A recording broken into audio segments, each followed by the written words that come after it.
Hi, everyone. Thank you so much for coming. My name is Stacy, and I'm a senior bookseller and the events coordinator at Belmont Books. Belmont Books, for those of you who are not familiar with us, is an independent and locally owned bookstore in Belmont, Massachusetts. Before we begin, I'd like to let you know that we have a number of virtual events coming up, including the launch of Cindy Weinstein and Bruce Miller's book, Finding the Right Words, on September 14th, and an in-person off-site book launch of Juliet Fay's Catch Us When We Fall on September 16th. You can get more information about these and our other events on our website, belmontbooks.com, which is also where you can purchase The Secret Keeper of Jaipur, The Henna Artist, and Erica's books as well. If you have any questions for the authors, please type them into the Q&A section and we will get to as many questions as we can. We're very excited to welcome Alka and Erica. I want to tell you a little bit about them, and then I will turn the event over to them.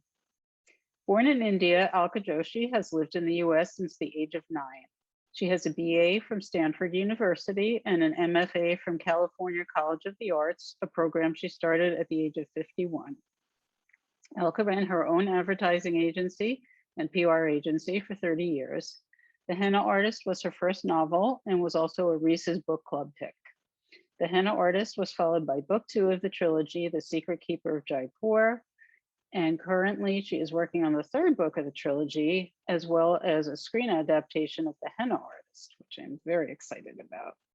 Erica Bauermeister, is the author of House Lessons, Renovating a Life, The Scent Keeper, the best-selling novel, The School of Essential Ingredients, Joy for Beginners, and The Lost Art of Mixing.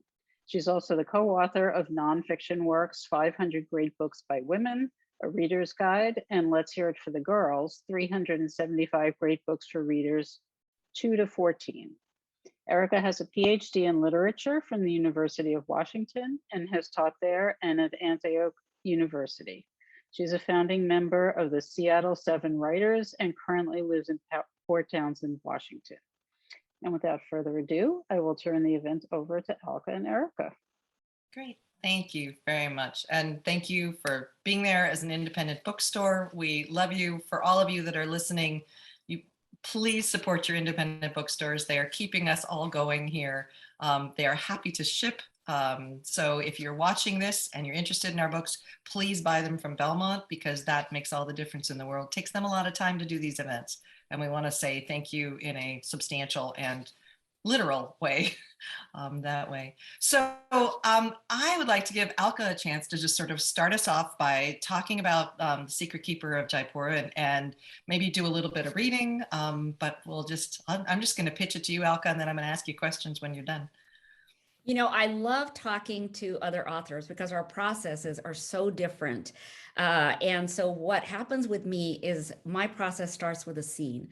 I see the scene so clearly. I see the people in the scene. I see the colors and the fragrances and whether there's a fire burning, I see what people are wearing and the cloth that it's made out of. So for me, The Secret Keeper started with a scene like that. We are in Shimla. We have reacquainted ourselves with Malik, who used to be an 8-year-old street urchin in The Henna Artist, and now he's this posh young man who has finished this boarding school education at one of the elite schools in Shimla. He's 20 years old. He is walking next to Lakshmi, who is now in 40-something, and she is married to Dr. Kumar, whom she met in The Henna Artist 12 years previously. And they run a community clinic together, and she runs this healing garden. Now they are coming down to this large pedestrian area in Shimla, which does exist today and existed when my family and I used to vacation in Shimla when we lived in Rajasthan. And so what you see along this pedestrian mall is you have all these points of interest, and then you have these vendors in between, and they're selling exotic things like Coca-Cola. Because remember, this is 1969, and Coca-Cola in a bottle is still very exotic in India. And they're selling samosas, and they're selling pashmina shawls. And, you know, this woman in particular is setting up her stall. And I see that she's a nomad because of the way she's dressed. And I remember in Shimla that nomads, you would see a nomad every now and then, and they were dressed so differently, you could always tell them apart. But she is setting up her stall, and she is setting up all of these flowers and plants and herbs that people cannot harvest in these foothills of the Himalayas. You have to go much higher elevation to find these things. Lakshmi is very interested in this woman's wares. She wants to know if there's something here that she can also start growing in her healing garden to help the indigenous people who come to the community clinic with their ills. And Malik has brought her to this woman's stall. Now I see that Malik and the woman at the stall are very attracted to one another. There's some kind of chemistry, electricity between them, but I also see that Lakshmi is not happy about this electricity. So what is it exactly that she is upset about? Now I have to start answering these questions as an author. Why is this nomadic woman at the Shimla Mall when she really should be going back up the mountain with her tribe for the summer? What is Malik doing now that he's finished his high school education? What is he just hanging around Lakshmi for? And what is Lakshmi afraid of with this alliance between Malik and this other woman? That's how things start for me. They start with a scene. So let me read to you then the first scene where I do introduce Nimmi. She is our nomad. And she's very interesting. As the story progressed, she became more and more important to the scene. March 1969, Shimla, state of Himachal Pradesh, India. I stopped walking to look at the mountains rising from their sleep. Winter in Shimla is coming to an end. The men and women wrap themselves in 2, sometimes 3 pashmina shawls, but the hills are casting off their blankets. I hear the plunk, plunk, plunk of melting snow hitting the ground hard as I make my way carefully to Lakshmi Kumar's house. Yesterday, I saw the first pink anemones in the valley below us, brazenly pushing their noses through the thin air. In the distant hills to the north, I imagine my tribe herding their goats and sheep through the Kangra Valley to the village of Barmore in the upper Himalayas, as I would be doing were my husband Dev still alive. It's hard to believe it's been a year since he's been gone. My daughter Rekha would be running beside her father, waving her tiny arms in an effort to help him shepherd the goats and sheep, while I carried our baby Chulu on my back. We would be accompanied by the other families of our tribe who had wintered in the lower Himalayas to secure food for their herds. As soon as the snow started melting in early spring, we always made our way back up the mountains to start cultivating our fields with the sheep manure that had matured into rich fertilizer over the winter months. I haven't seen my family since I left my tribe last spring after Dev's fatal accident. They don't come down south as far as Shimla, but not a day goes by that I don't think about them with fondness. I smile now as I think about those treks through the Himalayan mountains. I feel happy, almost. What would make it complete is a letter from Malik, even if I have to share it with someone else, especially if that someone else is Lakshmi. If only I could have attended school, I would not be subjected to the humiliation of having his letters to me sent to her to be read to me. My goatskin boots make a satisfying squelching sound on the mushy gravel as I conjure ways I would like to stomp Lakshmi Kumar out of my life. So this book is different in that the henna artist, you really follow Lakshmi's character. I mean, we are with her. And I remember reading and just feeling like I was so immersed in that whole place. And then when I started Secret Keeper, I thought, okay, well, but she's got all of these different points of view now, and how's that going to work? Because I really like digging deep. And yet you managed to pull us into each of those characters. I mean, and in different cities and different locations and different personalities. So what made you switch from a single point of view? I mean, you could have just done Malik, but you didn't. And so what made you decide to do multiple point of view to begin with? Several reasons. One is that I'd wanted to do multiple points of view in the henna artist. I'd had a first person Lakshmi chapter, then I'd had a first person Radha chapter and alternated that throughout my early drafts. But my agent told me, I just don't think it's working. When you have several different voices telling you their first person narratives, they each have to be equally as strong as the other in order for them to stand out. And right now you have Lakshmi very strong in this novel, but you don't have Radha's character voice quite yet. So I eliminated all the Radha chapters, cut out 140 pages, and then started all over again in the henna artist. And everybody was telling me just focus on Lakshmi in this particular book. So that's why you read so much of Lakshmi's interior life in this book. Now, for The Secret Keeper of Jaipur, with each book, I want to grow as a writer. And I bet that there's a part of you that wants to try something new and do something different with each book also. So I thought, I wonder if now I have learned how to convey all of these different voices and have them be equally as strong as the other. So that's what I ended up doing in The Secret Keeper. I knew I needed Lakshmi's voice to come back because Lakshmi is a thread that runs throughout this trilogy. But also I wanted Malik's adult voice to be in this novel. So I knew I would have to have those 2 points of view. And then, as I said, Nimmi's character became stronger and stronger as I went through this novel. And I thought, she also has a very strong voice. And what I liked about her voice was that here is this very young nomad. She is illiterate, but she doesn't think that she is less than. She doesn't think that somehow she doesn't deserve to be in this particular family because she doesn't know how to read with all these literate people around. And so this is why the cover of the book really has Nimmi prostrating before the family. In a sense, she's saying, welcome me into your house because I do belong here. And I loved how in this book and in Henna Artist too, but you really do that. You sort of cross the bridge between these very rich and often corrupt people and the people at the other end of the scale who may be illiterate, who are working with herbs, who are working with really old ways of being. But you make them all equal. And it's just a lovely thing how you give each one their own power and their own personality. And none of them is less than the other. For so long, Erica, every time I would pick up a book that was written about India, I'm thinking of some classics like The Far Pavilions, or I'm thinking about, the Raj Quartet by Paul Scott. A lot of books about India have been written by non-Indians, non-South Asians. And I wanted to read a book about India that I would love to read at some point. So I started with these stories of normal people living normal lives in India. We have an upper class, we have a middle class, and we have this lower socioeconomic class. It's always existed. And so I wanted to capture people in all of these different classes and the way that they deal with each other, because they all deal with each other every single day in different ways.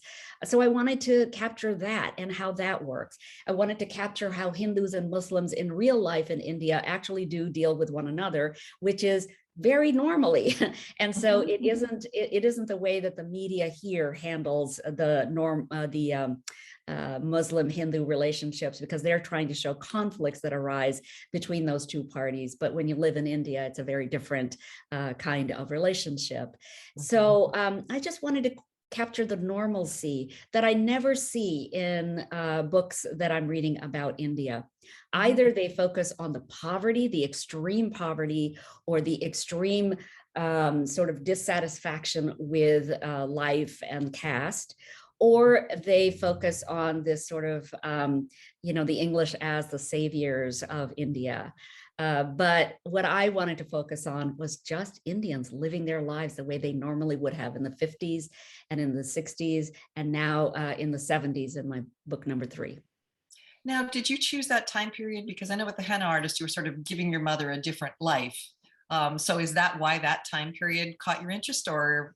Yeah, a couple of different things. One was that my parents were married in 1955, so I could mine them for all kinds of information. They were alive pre-independence, at independence, and then post-independence. So they were in the parades.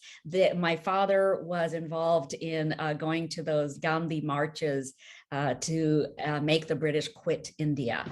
Those were the Quit India marches. So my father remembers that as a 12, 13-year-old, joining all of that.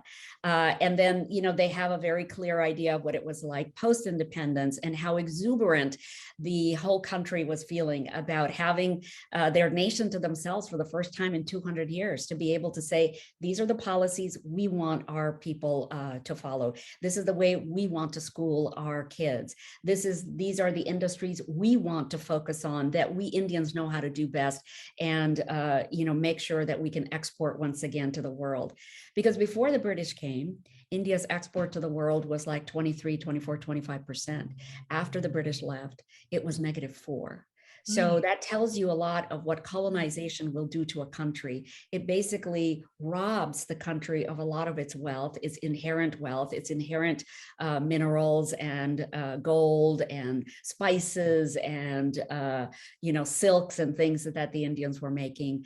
And they take it away with them, and then they sell it off on their own. So it was lovely for me to find out through my parents that there was this exuberant spirit alive and well in India, after independence. So it was very important for me to write about that period. The other thing is that in the henna artist, when I was doing my research, and part of my research is always looking at old films that take place in the time periods that I'm writing about. And in India, there is no shortage of films in any particular era, because Bollywood makes something like 2,500 films a year. So I was able to find all these films from the 1950s and then from the 1960s and 70s for the second book.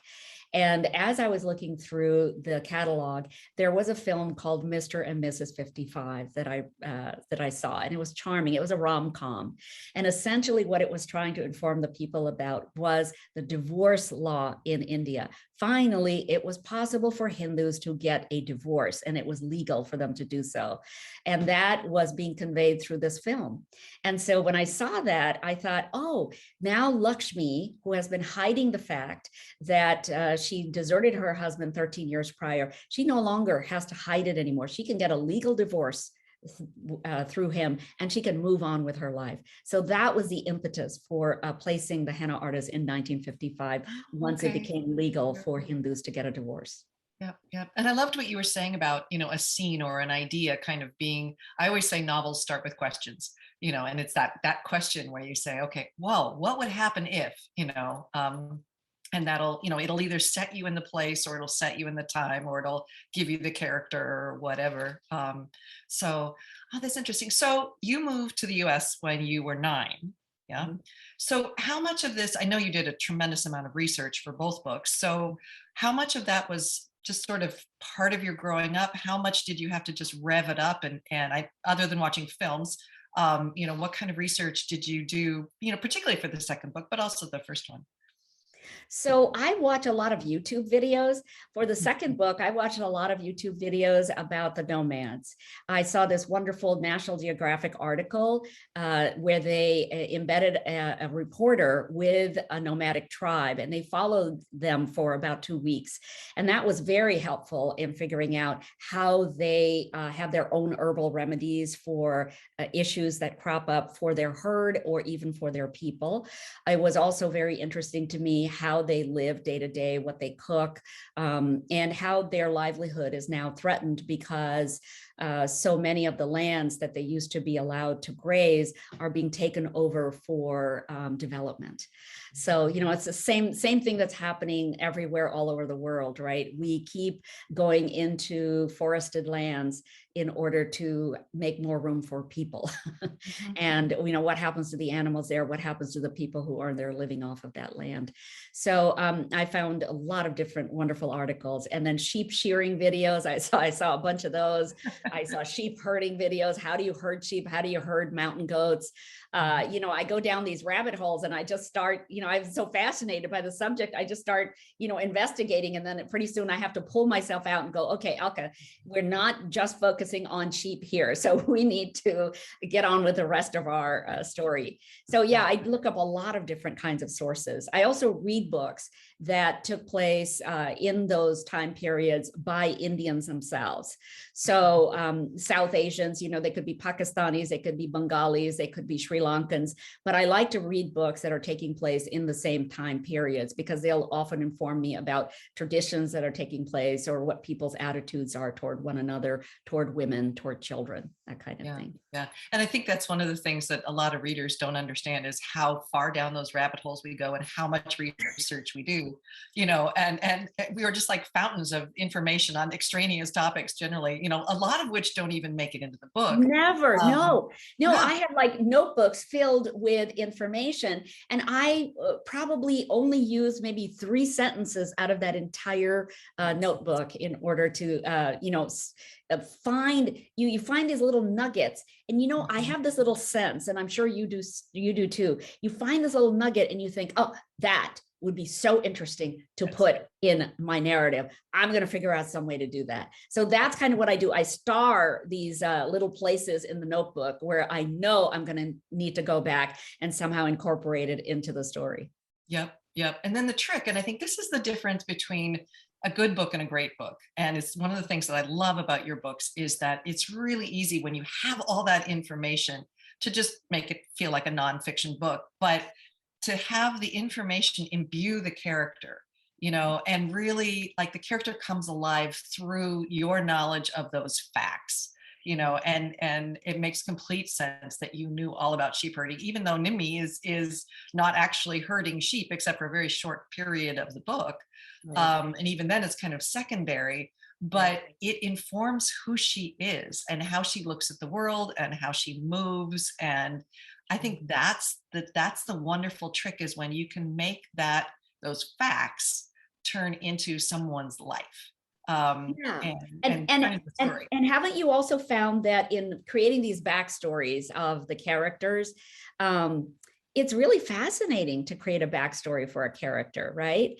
Mm-hmm. You have all of this information about that character. Most of it will not make it into the book, but you will make tiny little references and connections because you've already written the backstory. You already know where they come from, what they think, what they drink for breakfast, what they talk to their mother about. These are the things that you sort of get, and they will make their way into the narrative at some point, even though you won't use all of that backstory, right? But then if you're writing the screen adaptation of your book later, as you are, then you have all this material to draw on, right? Because you're going to need a lot of that backstory, because film needs more details of that kind, so I've dealt with that. It's like, do you have more character back? Yes, I have hundreds of pages, thank you very much, let me give it to you now.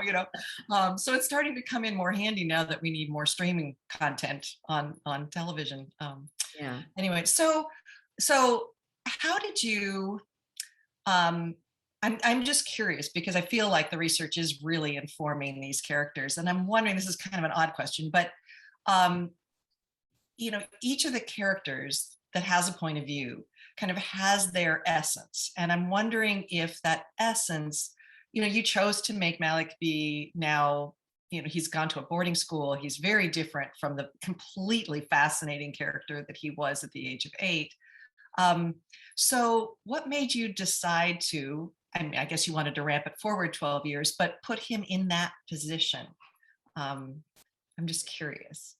Well, I'm not sure that I made that decision. I think it just came to me, with that scene. And I could see that he's about 20 years old. He could have been 18 or 19, but I thought, okay, let's just pick a number. I think he's probably 20. And the reason that he's 20 now is because for about 2 years since he graduated, he's been kind of floundering. He's a little bit at a loose end. And that's why, another reason why Lakshmi's been concerned about his future. When is he going to get it together? She knows that he's this enterprising kid. And so he is probably, the way that he did at Bishop Cotton in the boarding school, he was never a good student, but he was able to get other students to do his work for him in return for securing the scotch that they love to drink, the cigarettes that they wanted, the porn magazines that they wanted. So he's very good at procuring things. And so she knows that that's really how he's making his money right now in Shimla. And she's like, you know what? I got to get him on the straight and narrow, because at some point he's going to need a very legitimate, very respectable profession to fall into. And, why not have him start with the construction? So I think that's why he's 20 and not 18, because I needed a couple of years where she's been concerned, Lakshmi's been concerned about his future. And then let's see. And then I also wanted to move forward in the sense that I wanted Lakshmi, I wanted us to see Lakshmi thriving in this new environment that she's in.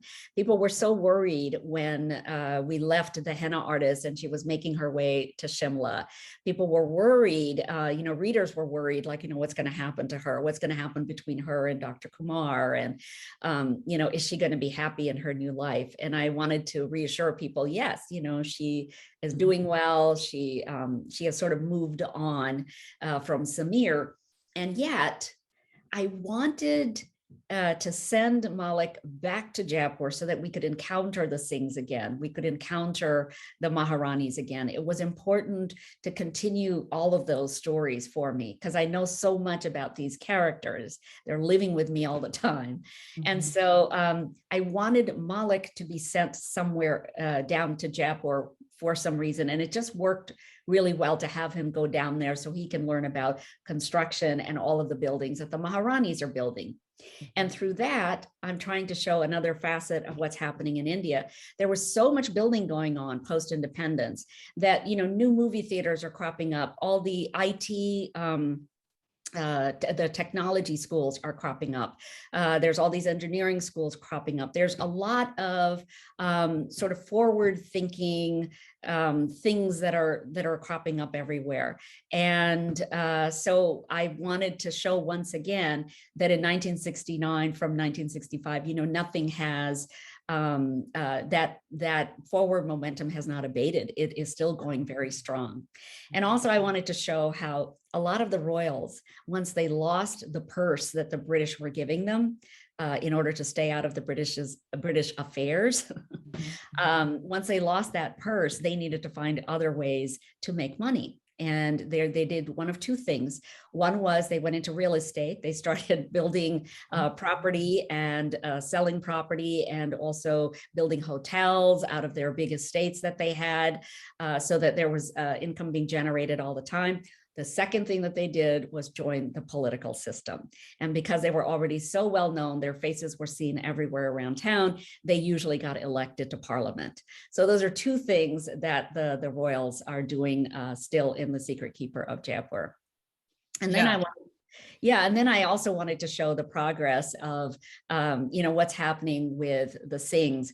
Now they have combined their engineering firm with the construction firm, and they are one of the biggest builders in all of Rajasthan. And how has that shaped their lives? How has that shaped their family? And the other thing I wanted to explore also is, I read every day in the media about how these people who have a lot of money, who can hire great lawyers, the best lawyers, never seem to have to pay for their transgressions, never seem to have to pay for the pain they cause other people. And so I think the Singhs are those kind of people. I'm not sure that they're, I don't think Samir is an evil person, but because they were able to keep Ravi from suffering the consequences of his actions in The Henna Artist, he has come back in The Secret Keeper of Jaipur, and I wanted to know, has he changed? Is he still the same kid that he always was? And then we find, I guess maybe if you never have to pay for any of your actions, negative actions, then I think you do kind of grow up into a person who feels that you're Teflon coated. Yeah. And without giving spoiler alerts, it is lovely to see that kind of classical trajectory arc and to see some consequences coming home to roost, not always in ways we would anticipate. And one of the things I liked about that was that you don't just contrast the rural town as the good place and, the big city as the den of iniquity kind of thing. I mean, you have corruption in both, you have good people in both. And I thought that was, and the connections between those. And was that intentional, or did it just happen? I think it's always intentional in my part, because for every single character, I want to show their good side and their bad side. And I want to show that people are not perfect. I think that just as nations are not perfect, people are not perfect, no situation is absolutely perfect. And I think that I find people endlessly fascinating. The kinds of betrayals they get into, the kinds of decisions they make, moral decisions when they are pushed to the wall. What is it that compels them to make certain decisions over others? And do they all serve them well or not? So I find people so fascinating. I'm always watching people. I am always interested in real life people and what's happening with them. So in my characters, who really do become like real life people to me in my imagination, I'm interested in exploring, okay, what are they going to do now that they're in this jam? What kind of decisions will they take? Will they be decisions that will hurt other people or help other people? You know, we've all been there, right? None of us are perfect. We all will betray somebody in our lifetime and they will betray us. We all will hurt people in our lifetime. They will hurt us. And we will all love other people and they will love us. You know, these are things that happen. And I'm always interested in every single character going through an arc like that in my books.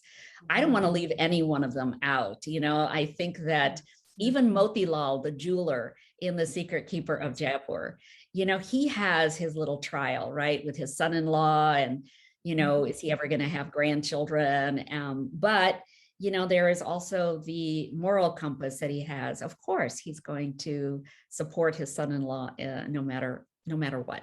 Mm-hmm. Mm-hmm. So I know that we both came to publication much later in our lives, as we like to say. I mean, you had a full career in a business of your own for 30 years. Yeah. So, and, you know, just listening to you talk about characters and arcs and there's a maturity to your level of thinking about people that I have to think comes from all those years that you spent working with people. And particularly if you're in media, you're seeing the best and worst and all the different sides. So can you talk to us a little bit about what it was like to switch from being the businesswoman to being the writer, or were you always doing both?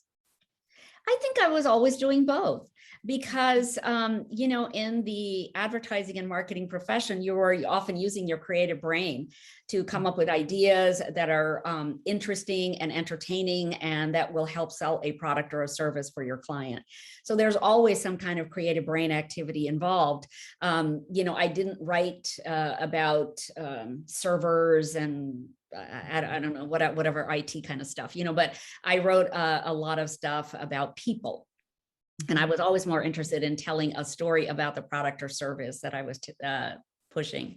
So I think I was always doing that, and I'm a businesswoman. And you can see that in the way that Lakshmi conducts herself.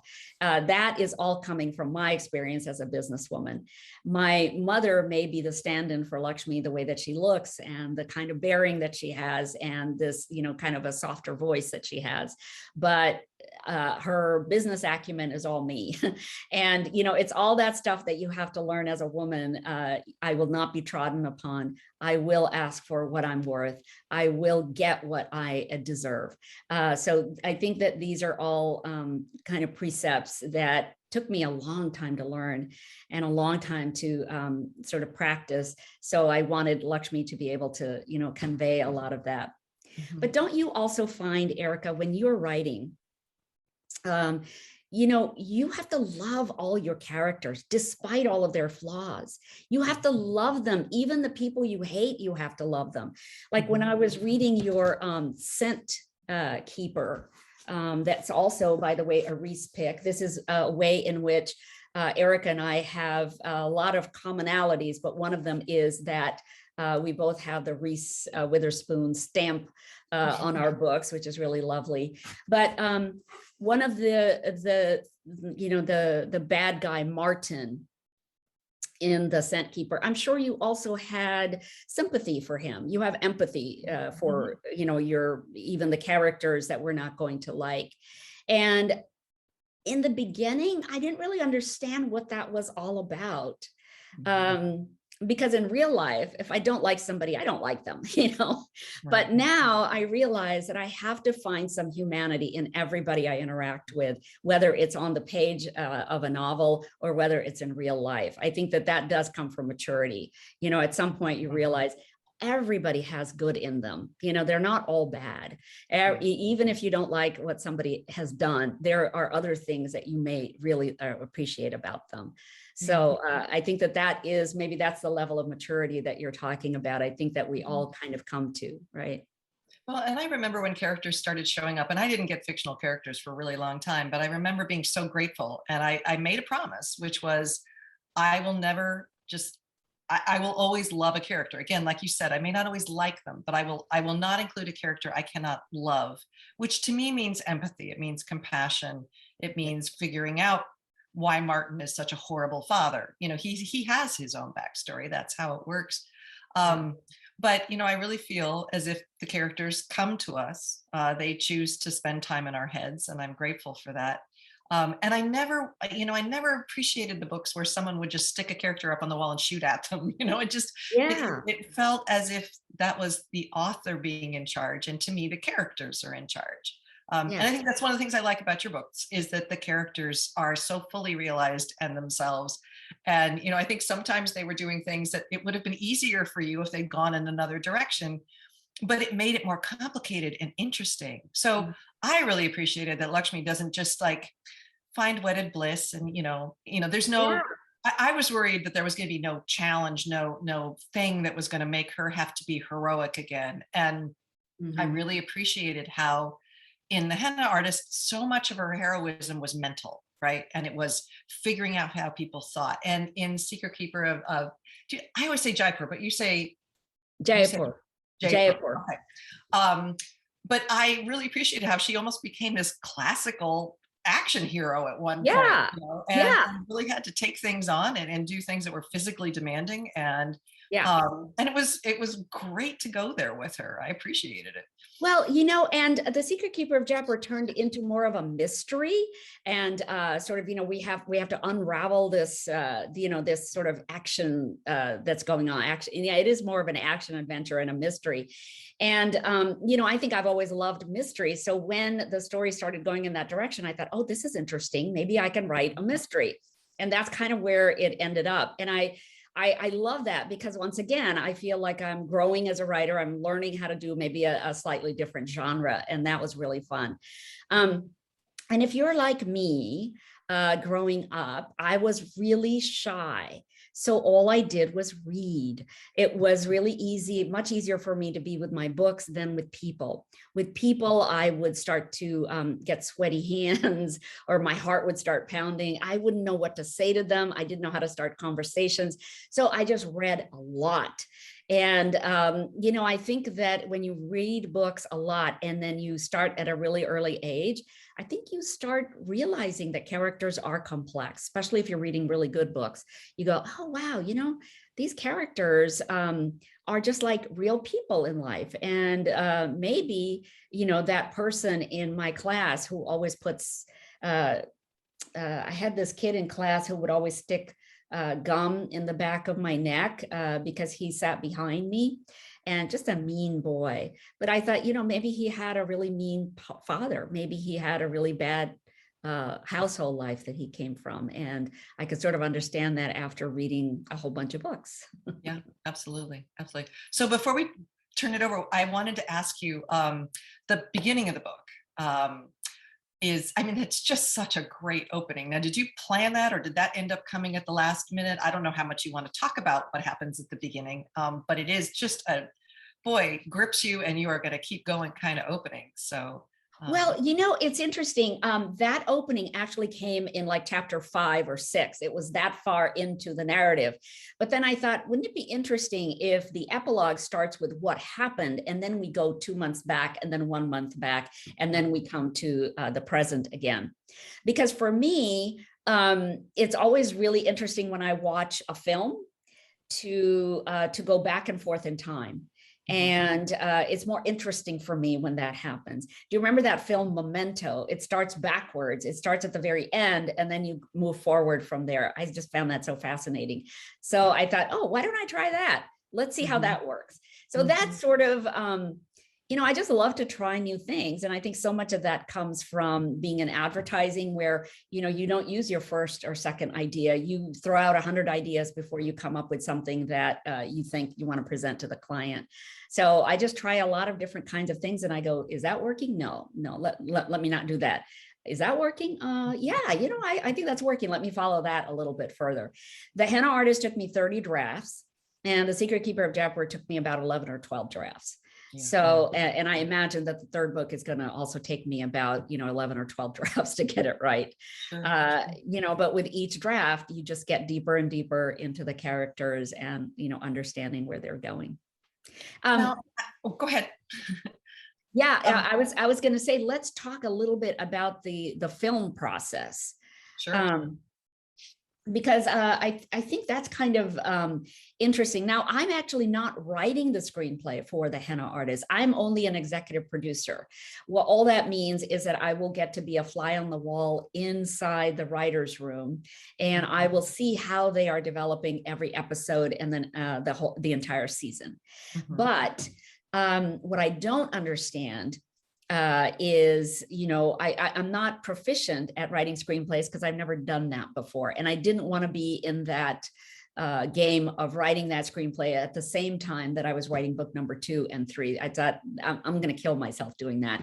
So why don't I watch how it happens?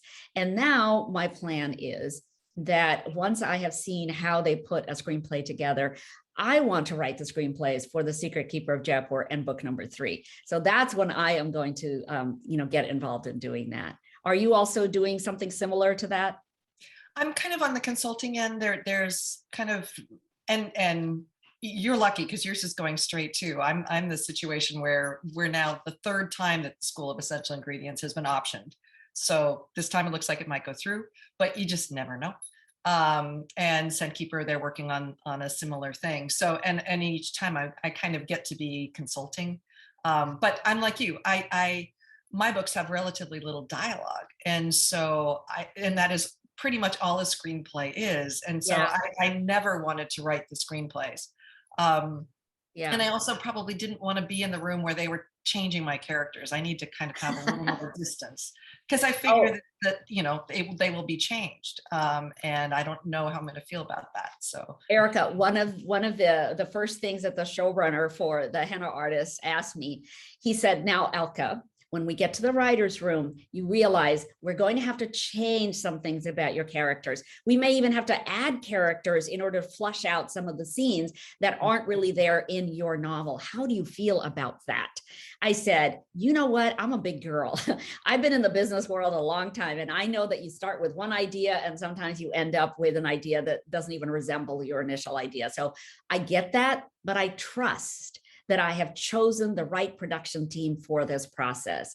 I got a chance to interview with all the different production teams who wanted to option the Henna Artist, and I chose the ones that I sold it to. And so I really feel like they were keeping me in the loop, that, everything is progressing exactly the way it's supposed to go. And I'm really excited about that. So we are in development at a major streaming company. And I'm hoping that by 2023, we will be starting to film in India. COVID notwithstanding. Wow. And, it would be tempting to, kind of make this all sound like, wow, you are so incredibly lucky that your first book, just blows it off the charts and Reese picks it and everything is going smoothly. But you've really, you planned a lot of this. You worked really hard. I listened to an interview where you were talking about picking your MFA program specifically in order to work with a certain author, so I think sometimes it's really tempting for people to think that, lightning strikes or something, but, you're a good example of someone who has dedicated a lot of her life to putting all the dominoes in place, that's going to make this happen. Yeah. And, I think that, Aaron Sorkin puts it best. He says, you have to have an intention for everything that you do. And I really do have an intention. I don't do anything just because it's a whim for me. I didn't write this book because it's a whim. I wrote this book because I thought I wanted to honor my mother. I wanted to say, Mom, thank you so much for raising me in such a different way than you were raised. And I wanted to continue with these stories because I love these characters. I am so passionate about these characters that I want to see their lives all the way through to the end. That would be really interesting for me. And you're right, I entered my MFA program knowing that I was going to be studying with people whose works I admired. And if I admired their works and they were similar to what I was going to write, then maybe they would send off my work to their literary agents. And that's exactly what happened. So I think that with everything that we do, we always have to have an intention in our lives. We need an end goal, and we need to be able to know that we're, making our way there. There's going to be obstacles along the way, right? Everybody faces obstacles. There is no clear path. But one of the things I have done is reached out to so many book clubs across the world. And I have done now 563 book clubs virtually in the last year and a half. Wow, Yeah. that's an extraordinary number. And I just make myself available because I remember what it was like to be a reader and to reach out to authors, write them letters and say, oh my God, I love this book so much. And this character meant so much to me. And I never heard back from any author. And I thought, I'm going to be different. I'm going to write back to every single person who writes to me. And I do. I write back to every DM, direct message, messenger on Facebook, email, phone call. Anytime anybody calls me, I always respond because I just think that's common courtesy, first of all. And it also is respect for them putting their energy into what I'm putting out. So I think there may be questions, but I just have to ask you, I mean, first off, if you haven't read either of these books, I would, and I also honestly think that you could read Secret Keeper on its own. You've written it very much so that it can stand alone, but they're a wonderful pair. And I know there's a third. And can you tell us just a little bit about the third before? Yeah. So I am off to Paris in 3 weeks, and I will be researching more of book number 3. In book number 3, we are in the 1970s, mid 1970s in Paris. Radha is working as a lab assistant in a large fragrance house to a master perfumer. She's on the cusp of designing a signature scent for that master perfumer. She has a Parisian husband, which is how she ended up in Paris. They have 2 little daughters. They have a very good marriage, but there are, some rocky times that they are facing. And there is a knock at her door. And on the other side of that door is the baby that she hasn't seen since he was 4 months old, and she had to give him up for adoption. Oh, wow. He has accidentally found out that he is adopted, and now he wants to know the full story. So right now what I'm doing is I am doing a dual research. One is about fragrance houses and how they actually manufacture their scents. And there's so much in what you were writing, what you wrote about in the Scent Keeper that I have also run across, like Chandler Burr's book and, all of that I'm researching. So I'm researching a whole bunch of information about fragrances. When I go to Paris, I'll be talking to master perfumers and going to Grasse, where a lot of the fragrances are manufactured and distilled. Then I'm also researching the whole idea of adoptions. I want to be very sensitive about this. I'm talking to adoptees, adoptive parents, and folks who give up their babies for adoption. So I think that, I want to handle that as realistically as possible and also as humanely as possible, so that I'm not sugarcoating what really happens when something like that shows up in your life. So I'm having a ball with book number 3, and I'm really excited. It'll come out in the beginning of 2023. That's amazing. Okay, I think Stacy's coming back. Perfect timing, Stacy. Look at you. Great.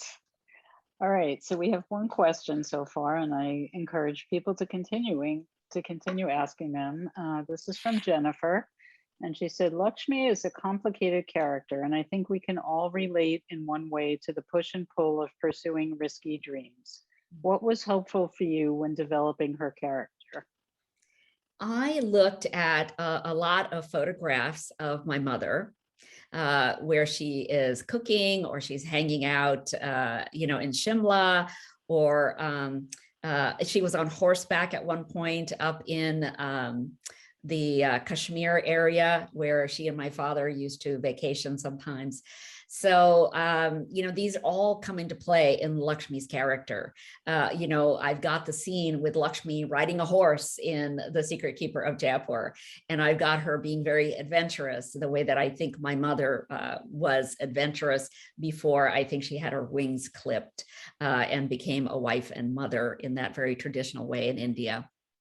And then, of course, what was helpful to me in developing her character was, as I was telling Erica earlier, a lot of what I have learned being a businesswoman is what Lakshmi is also practicing as a businesswoman. There are so many grubby hands when you are a woman in your own business. There is, there is sexism. There is rampant gender inequality still existing today all over the world. And I think in some way, I'm always trying to point out in very subtle ways how that shows up in my female characters' lives. And I wish it weren't that way. I feel that we women always take 2 steps forward and then 1 step back, 2 steps forward, 1 step back. Right now with the Me Too movement, we are all moving forward, which is fantastic.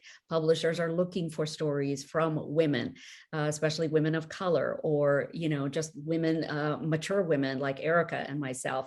They want to hear all of those different voices. But that window, I know, is going to close at some point. It always does. And then we'll be taking a step back.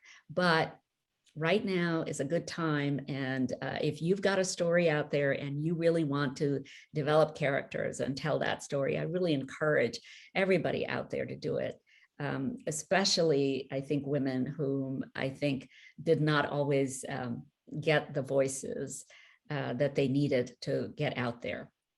I think this is and if we can take like 2 seconds to just sort of push a program that Reese Witherspoon has and Hello Sunshine has developed called Lit Up, which is specifically for underrepresented female authors. So women of color, LGBTQ, you need to have a full manuscript.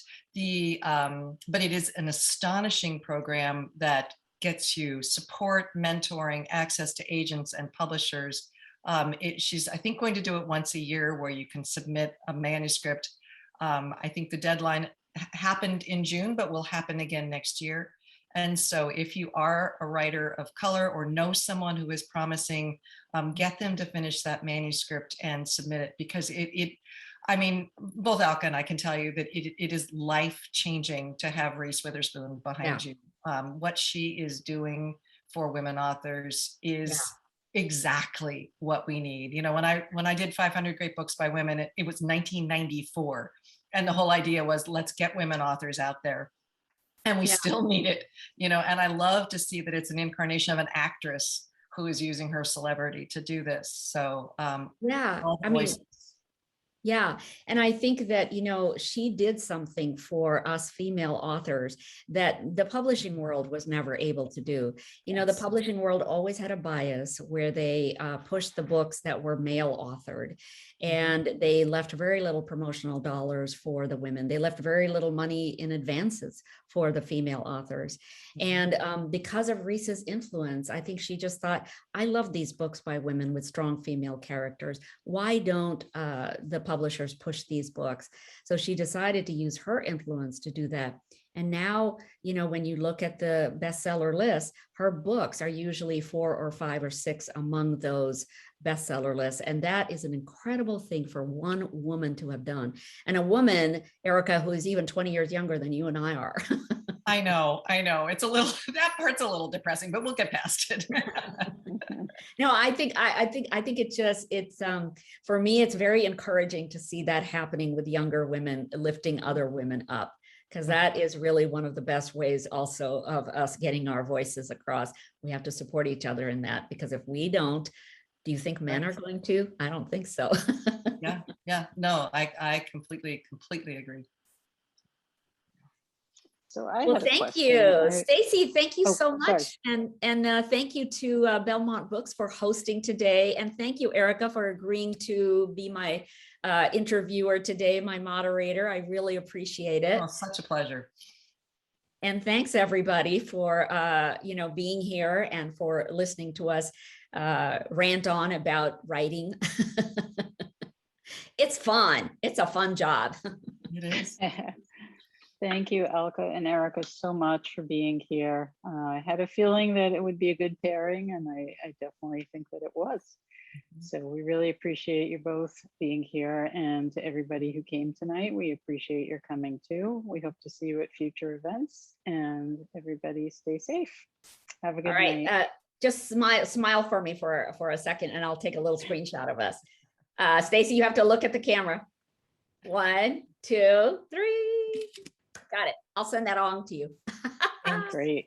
Thank you. Good night. Bye, ladies. Good night.